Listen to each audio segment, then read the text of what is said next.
ஆண்டவராகிய இயேசு கிறிஸ்துனுடைய இனிய நாமத்தினாலே அவருடைய வசனத்தை கேட்டுக்கொண்டிருக்கிற உங்கள் ஒவ்வொருவரையும் ஆண்டவராகிய இயேசு சாமி ஆசீர்வதிப்பாராக. பரிசுத்த வேதாகமத்திலிருந்து மோசே ஐயா அவர்கள் எழுதியிருக்கிற யாத்திராகம் புஸ்தகம் 15ஆம் அதிகாரம் 22ஆம் வசனம் முதல் 26ஆம் வசனம் வரை இந்த வேளையிலே நாம் தியானிக்க போகிறோம். இஸ்ரேல் ஜனங்கள் எகிப்திலே 430 வருஷம் அடிமையாக இருந்தார்கள்.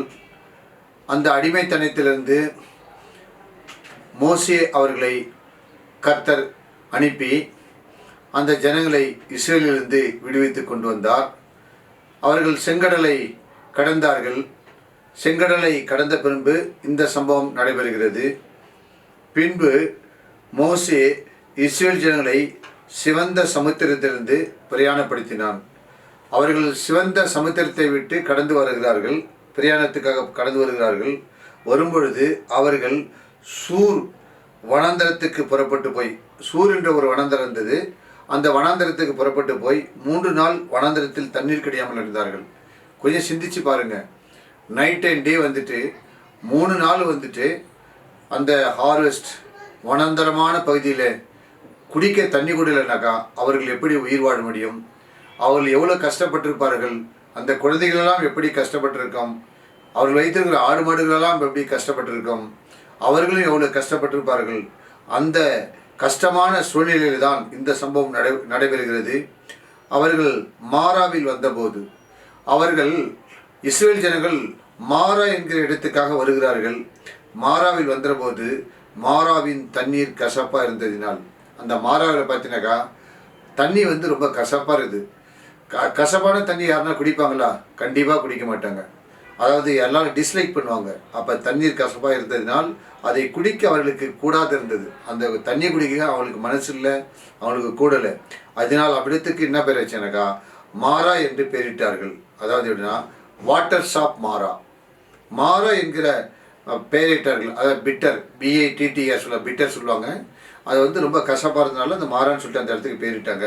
அப்பொழுது ஜனங்கள் மோசேக்கு விரோதமாய் முறுமுறுத்து, இது மாதிரி எங்களை இஸ்ரேலில் நாங்கள் நல்லா சந்தோஷமாக இருந்தோமே, நல்லா சாப்பிட்டோமே, அதாவது இங்கே நீ வனாந்தரத்தில் கொண்டு வந்து குடிக்க தண்ணீர் கூட இல்லாமல் எங்களை நீ கஷ்டப்படுத்தீங்கன்னு சொல்லிட்டு மோசே ஐயாவுக்கு அவர்கள் விரோதமாய் முறுமுறுத்து எண்ணத்தை குடிப்போம் என்றார்கள். எண்ணத்தை குடிப்போம் என்றார்கள். நம்முடைய வாழ்க்கையில் கூட நாம் எல்லாம் கிடைக்கும் பொழுது நம்ம ரொம்ப சந்தோஷமாக இருப்போம்.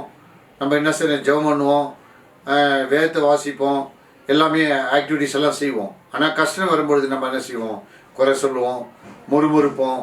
அடுத்தது பார்த்தீங்கன்னாக்கா அவிசுவாசமான வார்த்தைகளை நம்ம பேசுவோம். ஆனால் இந்த நேரத்தில் பார்த்தீங்கன்னாக்கா ஜனங்க, அதாவது அவிசுவாசமான வார்த்தைகளை மோசேக்கு விரோதமாய் பேசினார்கள், முறுமுறுத்தார்கள். முறுமுறுத்து என்ன செய்தார்னாக்கா கர்த்தர் மோசேக்கு ஒரு மரத்தை, அப்பொழுது கர்த்தர் என்ன செய்தார்? ஆண்டவர் என்ன மோசே ஐயாவுக்கு ஒரு மரத்தை காண்பிக்கிறார். அதை அவன் தண்ணீரில் போட்ட உடனே அந்த மரத்தை எடுத்து அவர் அந்த மாராவின் தண்ணீரில் போடுறாரு. அது மதுரமாக தண்ணீராய் மாறிற்று. எப்படிப்பட்ட தண்ணீராக மாறிற்று?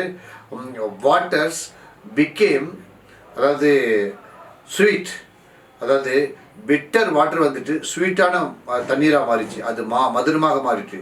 அப்படி நம்முடைய வாழ்க்கையில் மனிதர்களுடைய வாழ்க்கையில் இப்போ குடும்பத்தில் கஷ்டம் வரும்பொழுது, இந்த மாதிரி நம்ம வேலை செய்கிற இடத்துல கஷ்டம் வரும்பொழுது, அது மாதிரி நம்ம குடியிருக்கிற பகுதியில் இப்போ கஷ்டம் வரும்பொழுது, உறவுகள் மத்தியில் நம்மளுக்கு கஷ்டம் வரும்பொழுது என்ன செய்வோம்? முறுமுறுப்போம், அதாவது குறை சொல்லுவோம், அப்போ அவிசுவாசமான வார்த்தைகளை பேசுவோம். அப்படிப்பட்ட சூழ்நிலையில் ஆண்டவர் என்ன செய்கிறாரு? அப்படி கசப்பான அனுபவத்தின் நேரத்தில் கூட அந்த கசப்பான தண்ணீரை எப்படி, அதாவது இனிப்பான தண்ணீராக மாற்றினாரோ, அது மாதிரி நம்முடைய வாழ்க்கையில் இருக்கிற கசப்பான அனுபவத்தை ஆண்டவராக இயேசு கிறிஸ்துவால் மாற்ற முடியும். அது ஒரு மதுரமாக அது தண்ணீராகிட்டு அங்கே அவர்களுக்கு ஒரு நியமத்தையும் ஒரு நியாயத்தையும் கட்டளையிட்டு அந்த மாராவின் தண்ணீரை ஆண்டவர் மதுரமாய் மாற்றினார். மாற்றினது மட்டும் இல்லாமல் அவர்கள் என்ன செய்தார்னாக்கா அவங்களுக்கு ஒரு கட்டளை கொடுக்குறாரு. என்ன சொல்கிறாருனாக்கா, நீ உன் தேவனாகிய கர்த்தரின் சத்தத்தை கவனமாய் கேட்டு, நீங்கள் என்ன செய்யணும்? உங்களுடைய வாழ்க்கையில் மாறாவாக இருந்தாங்க, கசப்பான அனுபவத்தில் இருந்தீங்க, இப்போ நல்ல அனுபவத்துக்கு வந்துட்டீங்க, சந்தோஷமாக வந்துட்டீங்க. இனிப்பான அந்த மாறாவின் தண்ணீர் மதுரமாய் மாறினது போல உங்களுடைய வாழ்க்கையில் வந்து சந்தோஷமாக நீங்கள் வந்திருக்கிறீங்க. அப்படிப்பட்ட சூழ்நிலை நீங்கள் என்ன செய்யணும்னாக்கா, கர்த்தருடைய பார்வைக்கு செம்மையானது செய்ய வேண்டும். நாம் என்ன செய்ய வேண்டும்? கர்த்தருடைய பார்வைக்கு செம்மையானது செய்ய வேண்டும். அவருடைய கட்டளைக்கு நாம் என்ன செய்யணும்? செவி கொடுக்க வேண்டும். அவருடைய நியமங்கள் யாவையும் கை கொள்ள வேண்டும். நான் எகிப்திற்கு வரப்பண்ணின வியாதியில் ஒன்றை உனக்கு வரப்பண்ணேன், நானே உன் பரிகாரியாக கர்த்தர் என்று அவர் சொல்லுகிறார். ஆண்டவராக இயேசு சொல்கிறார் என்ன? I'm the Lord who heels you.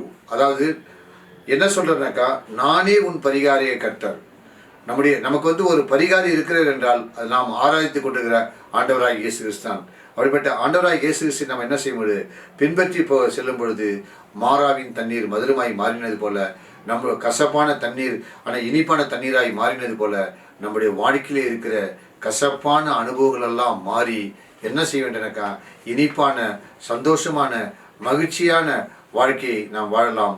நாம் ஆண்டவர் இந்த வசனத்தை கேட்டுக்கொண்டிருக்கிற ஒவ்வொருவரையும் இதை பின்பற்றி அவருடைய நாமத்தை மையப்படுத்தி உங்களுடைய வாழ்க்கையிலே ஆசீர்வாதத்தை பெற்றுக்கொள்ளுங்கள். God bless you.